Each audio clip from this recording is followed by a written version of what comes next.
Olá pessoal, sejam bem-vindos a mais um vídeo aqui no canal do Humaniza.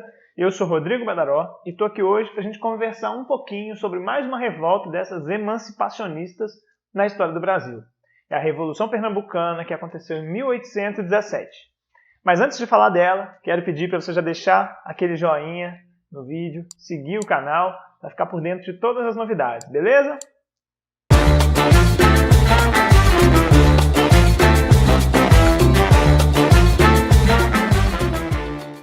Então vamos lá.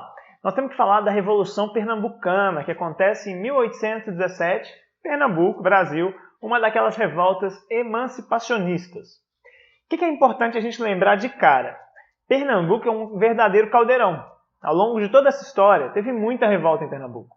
Vou lembrar aqui rapidinho, olha, da insurreição pernambucana, que é quando os pernambucanos expulsam os holandeses, né, uma guerra bem famosa. Outra que a gente já falou aqui no canal, depois se quiser volta lá, que é a Guerra dos Mascates. E agora, 100 anos depois da Guerra dos Mascates, mais ou menos, a gente está falando da Revolução Pernambucana, e logo em seguida depois vai ter outro conflito muito famoso e que é puxado em grande medida por Pernambuco, que é a Confederação do Equador. Então isso já é importante a gente ter em mente, né? Pernambuco é um lugar de uma atividade política muito intensa, né? Mas vamos então especificamente para a Revolução Pernambucana. O que a gente tem que entender desse episódio? Primeiro, ela é também chamada de Revolta dos Padres, Revolução dos Padres, porque, é óbvio, né? Tem membros do alto clero, membros da igreja, padres, envolvidos nessa revolta. Além de padres, tem militares de alta patente, então tem grupos, digamos, da elite pernambucana, mas há também membros mais populares. É uma revolta que agrega diferentes setores da sociedade pernambucana. Qual é o contexto de Pernambuco no Brasil colônia desse período? Primeiro, nós falamos nos vídeos anteriores aí sobre o período do ouro e tudo mais, que o século XVIII marca uma crise do açúcar, né? Devido à concorrência de outros povos que começam a produzir o açúcar, o produto deixa de ter todo o valor que ele tinha lá no século XVII, por exemplo. Qual que é a consequência disso então? Pernambuco está perdendo riqueza, está perdendo, né, seu peso ali dentro da estrutura colonial. Esse é um processo de longo prazo, ok? O que mais a gente tem que entender? Um problema conjuntural, um problema daquela circunstância. Houve um período forte de seca nos anos que antecedem a Revolução Pernambucana. Então esse é um fator ali climático, né? Até é bom a gente relacionar com a geografia aí do Nordeste e tudo mais. Esse fator pesa também para uma insatisfação generalizada que vai se construindo dentro de Pernambuco. E o principal fator que a gente tem que ter em mente, dentre as coisas que aconteceu no Brasil, é a transferência da família real para cá, né? Você vai se lembrar, Napoleão ameaça invadir Portugal, Portugal foge para o Brasil e se instala aqui a corte, né? A família real, Dom João VI. Só que o aqui, a gente diz do Brasil, mas na verdade é no Rio de Janeiro. E isso tem impactos, porque o Rio de Janeiro recebe muitos investimentos, né? Passa por um processo de modernização. Outras regiões do Brasil, e aí, de novo, Pernambuco sempre foi um estado muito importante da estrutura colonial, se sente prejudicado, né? Tem que bancar os gastos dessa coroa que está acontecendo lá no Rio de Janeiro e também em outros lugares, né? Dom João VI está se metendo em guerra pela Cisplatina, contra a Guiana.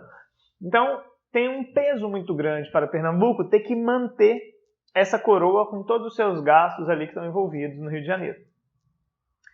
Tudo isso compõe o cenário da Revolução Pernambucana, não é? E a gente ainda precisa lembrar, reforçar, na verdade, mais uma vez, os elementos que estão no pano de fundo internacional e nacional também dessa revolta. Os ideais liberais, né, trazidos pelos iluministas e já implementados, pelo menos aí, há 50 anos, né, desde lá da independência dos Estados Unidos, a gente já vê essas ideias ganhando muita força. Revolução Francesa, né? Então tudo isso já está no horizonte, aí já está na experiência vivida por esses povos, né? Já se tem ampla notícia de todos esses eventos. E para piorar a vida de Portugal, né? Também tivemos conjurações no Brasil, já falamos delas, depois procure aqui no canal, conjuração mineira, carioca, baiana. Então todo esse caldeirão de ideias, né? E de noções de busca por liberdade, autonomia, já estava presente na colônia. E os pernambucanos vão pegar isso para transformar a realidade específica deles lá em Pernambuco. E a revolta propriamente, né, o que foi ela? O que foi essa Revolução Pernambucana? Ora, diante de todo esse cenário que a gente viu, né, entendendo todo o contexto envolvido, setores dessa sociedade pernambucana se juntam e se organizam para tomar o poder em Pernambuco. Então eles vão tomar de assalto o poder e vão declarar a República Pernambucana.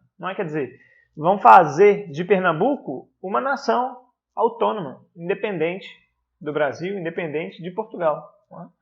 É um projeto bem audacioso e que tem ali alguns pilares, mas essencialmente o ideal do liberalismo e também o ideal republicano, especialmente na noção de autogoverno.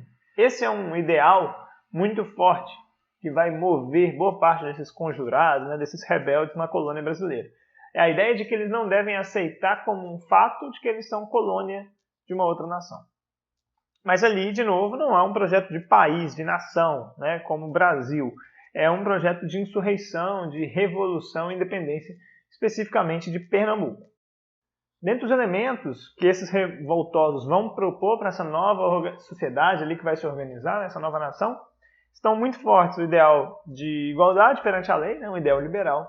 Também o ideal de tolerância religiosa, que também tem um fundo liberal. E ele tem uma origem interessante em Pernambuco, que remonta à invasão holandesa, quando se praticou o protestantismo, se abriu espaço para outras religiões, judaísmo. Então os pernambucanos, em alguma medida, também estão resgatando esse legado da tolerância religiosa que já esteve presente lá séculos antes. E, por último, uma questão importante desse movimento é a questão da escravidão, que também não é tratada como um problema central. Beleza? Aliás, uma coisa importante sobre a escravidão é que vinha ficando cada vez mais difícil de obter escravos. A Inglaterra já vinha se industrializando, século XVIII, industrialização inglesa, a gente está no início do XIX, e ela começa a fazer uma pressão internacional para que as nações acabem especialmente com o tráfico de escravos. Então ia ficando cada vez mais difícil ter acesso a escravos, e essa é, na verdade, também uma das razões para entender a insatisfação dos pernambucanos. Era muito difícil ter acesso a essa mão de obra, ela estava ficando muito cara, e isso gerava também uma insatisfação nos grupos, especialmente nos grupos de elite ali de Pernambuco.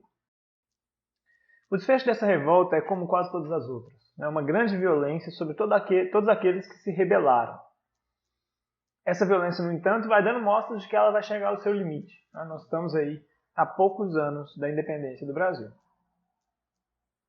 Então, olha só, a gente tem uma visão esquemática da revolta, ela está situada no início do século XIX, ela está num contexto de crise econômica do açúcar, que já vinha de mais tempo, mas também tinha um fator específico, que era seca no Nordeste.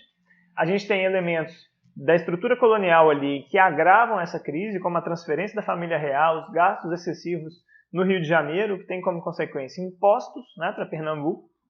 E nós temos ali a liderança de grupos mais de elite, altas patentes militares, e chama a atenção o alto clero envolvido nessa revolta. Até por isso ela recebe o nome de Revolução dos Padres, porque nós temos alguns padres envolvidos, como Padre Roma, Padre João Ribeiro. Esses são alguns dos nomes que lideram essa revolta. Não há um grande nome que se destaque, mas há uma série de nomes envolvidos que a gente pode passar aqui rapidamente apenas até como uma memória. Domingos José Martins, José de Barroso Lima, José Luiz de Mendonça, Gervásio Pires, Antônio Carlos de Andrade Silva. São alguns nomes dos envolvidos nessas revoltas. Não acredito que nenhum seja necessário uma preocupação maior, uma atenção maior. Beleza, pessoal? Espero que tenham gostado do vídeo. Se ainda não deixou, deixa aí o seu like, segue o canal. E procure também no Instagram, @humaniza1. É um ótimo canal para a gente trocar uma ideia, fazer live, tirar dúvidas. Então é isso, pessoal. Um abraço para vocês e bons estudos!